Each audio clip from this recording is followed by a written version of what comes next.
প্রথমেই দুঃখিত এতদিন কোনো রকম কোনো ভিডিও দিতে না পারার জন্য। অ্যাকচুয়ালি কি জানেন তো, জীবনটা এমন চড়াই উতরাইয়ের মধ্য দিয়ে যাচ্ছে না, নিজে ব্যালেন্স করে উঠতে পারছি না, তার জন্যই বলতে পারেন।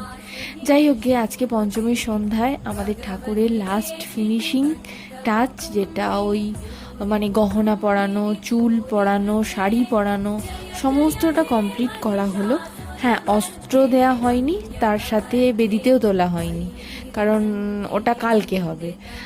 যদিও কলকাতার দিকে বা বাইরে সব জায়গাতেই হয়তো ঠাকুর তৈরি হয়ে গেছে, ঠাকুর দেখার শুরু হয়ে গেছে, কিন্তু আমাদের এদিকে সেরকমভাবে ওই সপ্তমীর পর থেকেই হয়।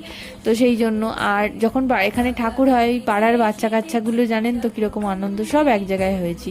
শুধু যে বাচ্চা কাচ্চা তা না, বড়রাও আছে।